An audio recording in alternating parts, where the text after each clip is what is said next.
Hey everyone, it's Tracy Weir from 811 here. You know, document security is a huge issue to everyone in real estate.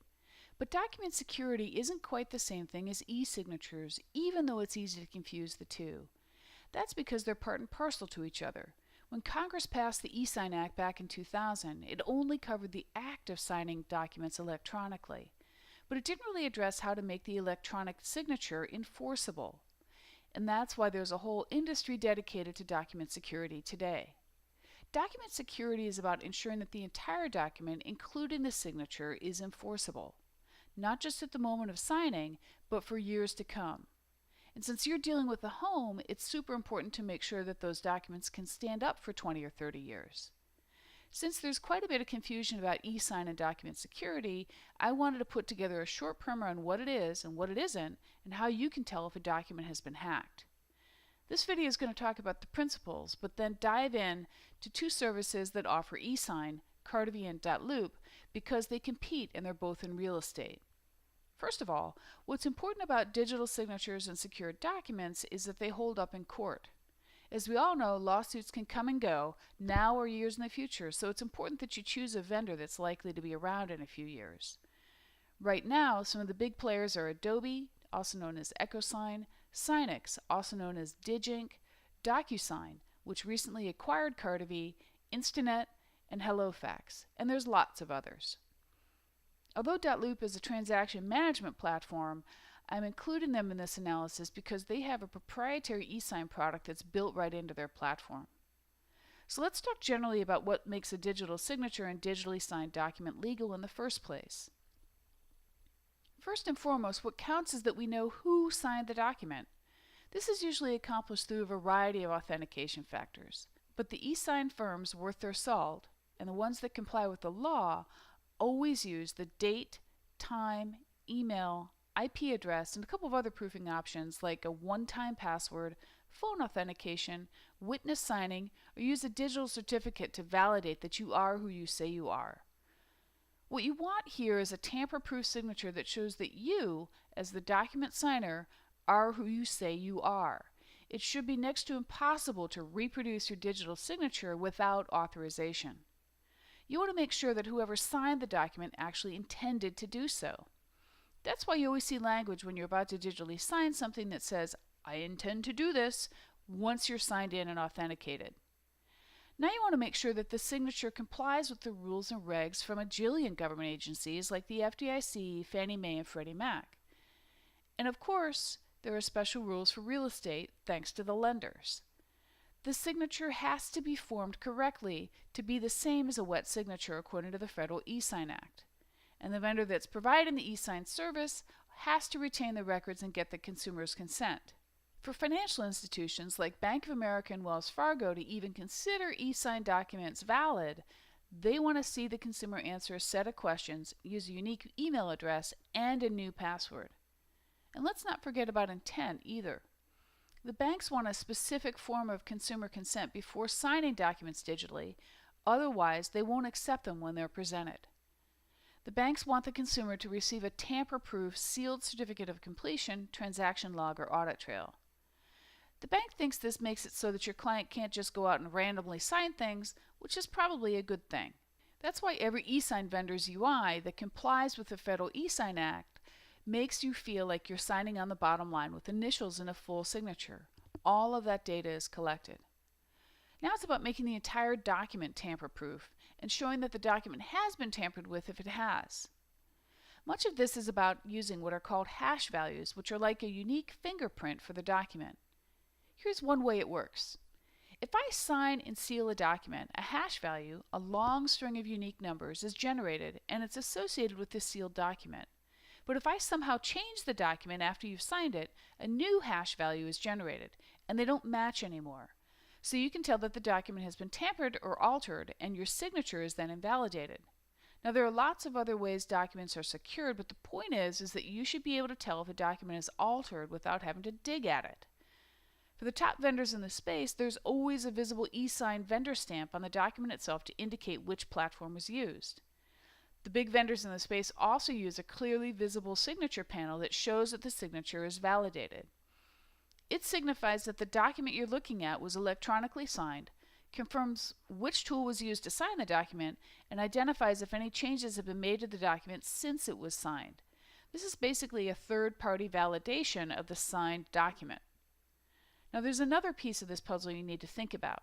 Electronically secured documents need to be self-reliant. So what does that mean? Well, simple. You should never have to go to the vendor's website to validate a copy of the document you already have. That's because not everybody involved in the home purchase process, from the bank and the title company, are likely to use tools like Cartavy or .loop. They're using whatever system they have, and they just want your documents, the ones they can tell are original, valid, and legally enforceable. So the documents have to be freestanding and legally enforceable on their own at all times, independent of the system that was used to electronically sign the document.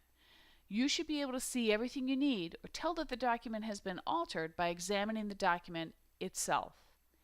Keep in mind that that's not the same thing as clicking a link in the document to go to the vendor's platform to view the original signed document behind a password.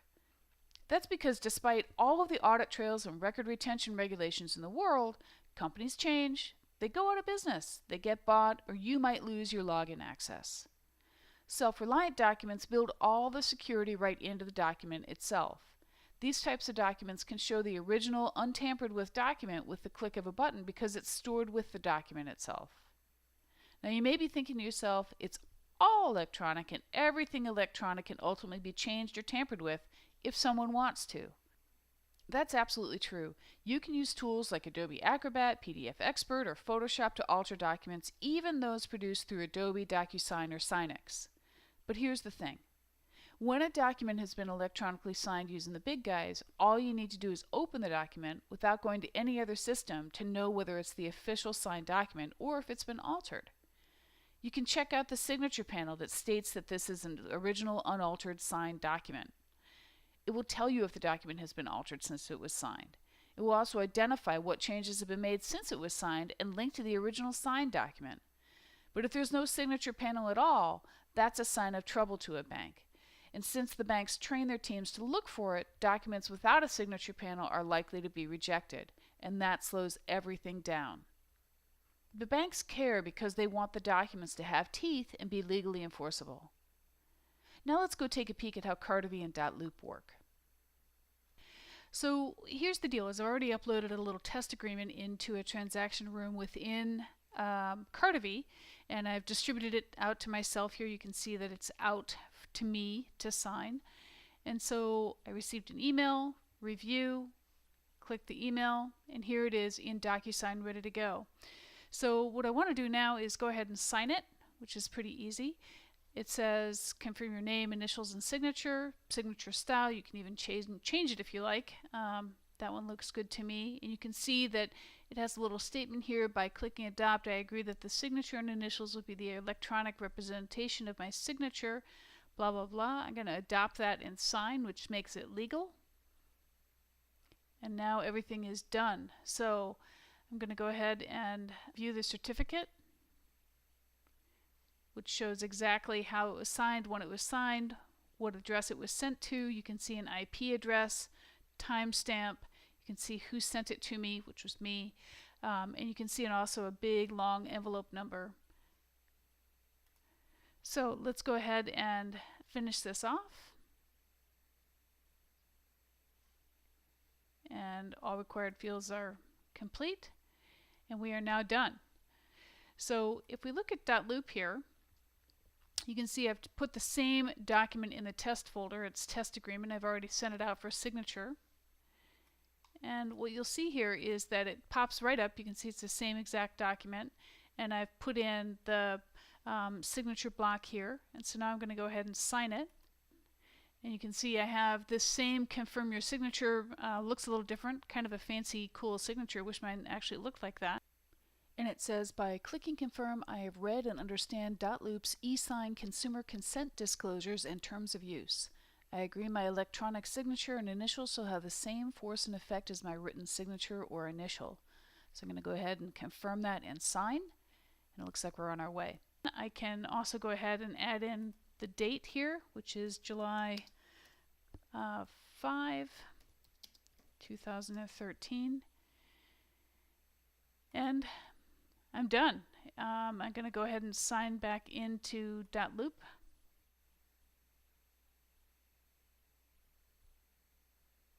Okay, so here we are back in .loop, and we can see that the document is here. Haven't shared it with anybody, but we can see that it's signed, which is great. It looks good. And what I can do now is download this document, which is what I want to do.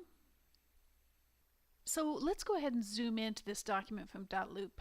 What I'm curious to know is what I can change. Now the document looks great. It has all the right formatting.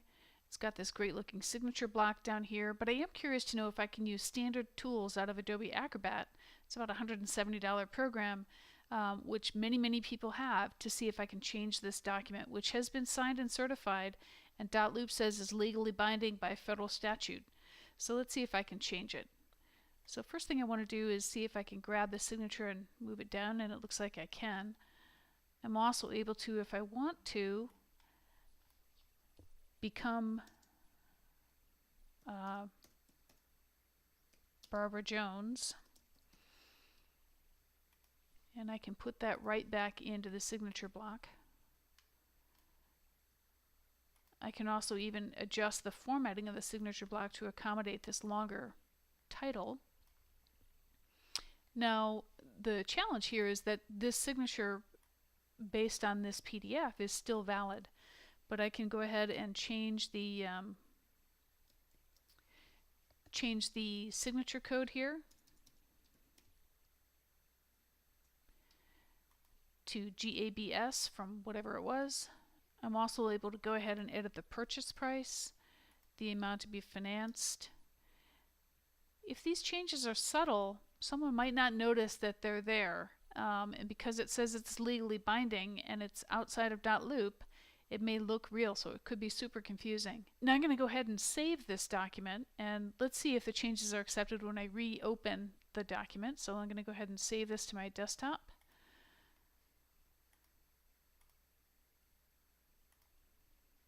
And I'm going to call this modified.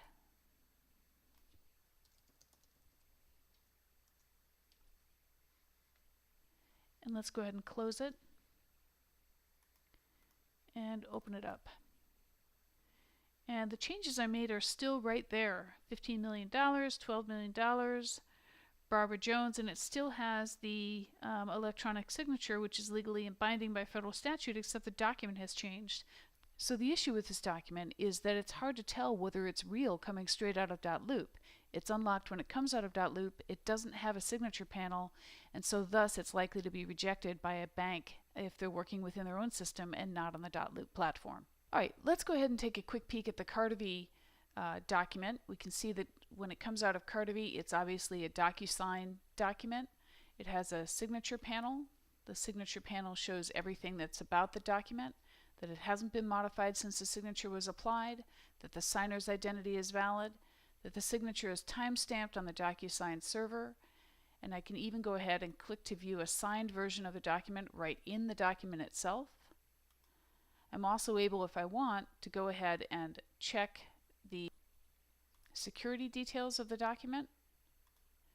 So I can look at the certificate, I can see all of the algorithms that have been applied, so that all looks good. Now the question I have is it possible for me to go ahead and edit this document as is, coming directly out of DocuSign? I'm going to go ahead and pick the text tool and try to go ahead and do that. And it's not letting me change a thing. Now, I did say that any document, including DocuSign, Adobe, Signix, they can all be modified. So let's take a look at how that's done. Most important thing is that you can go ahead and extract this page and open it up anew. Now, if I want to go ahead and change anything, like this word, I'll go ahead and select the text tool, and we'll go ahead and change that.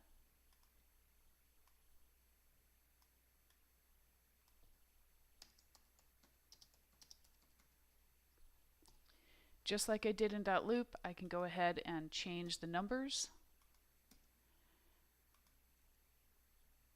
So it becomes a fairly simplistic affair to modify and tamper with this document. But let's see what happens when I save it.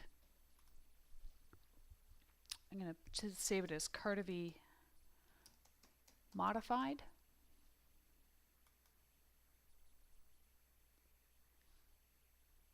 And let's go ahead and close this and open up the modified document and see what happens. So we can see that all of a sudden the signature panel is gone. And to any bank, that will be a sure sign that this document is not a real DocuSign document, even though it says it has a DocuSign envelope ID. Now there's another example that I want to show you. I went to a service called Qt PDF, and I modified this document within that service. Let's go ahead and take a look at that. So I added in some fields and some differences here, and what you'll notice is that in the signature panel it now says that it's invalid. There are errors in the formatting, the signer's identity has not yet been verified, and the signature and date and time are from my computer and not the DocuSign server. So to a bank looking at this, they're going to know that this is a tampered with document. So that's a good look at what a secure document looks like versus one that is insecure. And again, it's not about the signature, it's about the whole document. Hope this has been useful, and I would love to hear your comments. Thanks very much, and look forward to talking to you soon.